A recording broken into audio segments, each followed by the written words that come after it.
তাওয়াফের বিষয়ে যদি কোনো ব্যক্তি তাওয়াফ করে, হজ এবং উমরার যতগুলি কাজ রয়েছে কোনো কাজেই ওযু থাকা শর্ত নয়, শুধু একটি কাজেই ওযু থাকা শর্ত, সেই কাজটি হচ্ছে তাওয়াফ।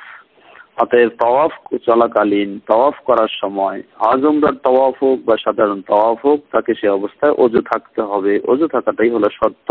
ওযু ছাড়া যদি তাওয়াফ হয় তাহলে সেই তাওয়াফ সঠিক হবে না।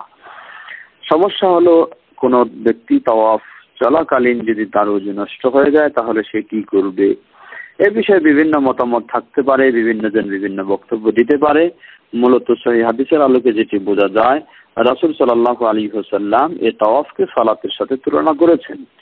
আর সালাত, তিনি বলছেন যে সালাতে অন্য কিছু কথা বলা জায়েজ নেই, আর তাওয়াফে শুধু কথা বলার জায়েজ রয়েছে, কথা বলার সুযোগ রয়েছে। এছাড়া বাকি সব কাজগুলি সালাতের মতোই, তাওয়াফের কাজগুলি বা বাকি অবস্থানগুলি সেই ধরনের। এই হাদিসের আলোকে বোঝা যায়, সুতরাং কোনো ব্যক্তির জন্য শুরু থেকে শেষ পর্যন্ত তাওয়াফে ওযু রাখা শর্ত।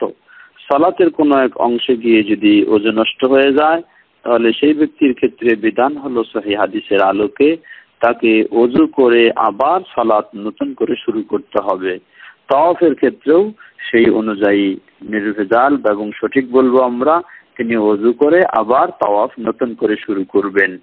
তবে তাওয়াফ চলাকালীন কোনো ব্যক্তির ওযু নষ্ট হয়ে যায়নি, হয়তো দুই চক্কর সে তাওয়াফ করার পর একটু হয়তো তার পানি খাওয়ার প্রয়োজন হয়েছে বা একটু ক্লান্ত হয়ে গেছেন, কোথাও বসে গেছেন, এই ব্যক্তির জন্য বিধান হলো তিনি যেখানে স্টপ করেছেন সেখান থেকে তিনি শুরু করে বাকি অংশটুকু পূর্ণ করবেন।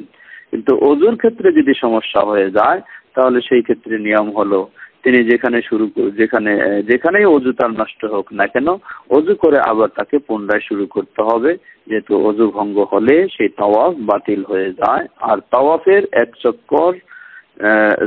7 চক্কর সম্পূর্ণটাই যেন একটি পূর্ণ ইবাদত, এর মাঝে কোনো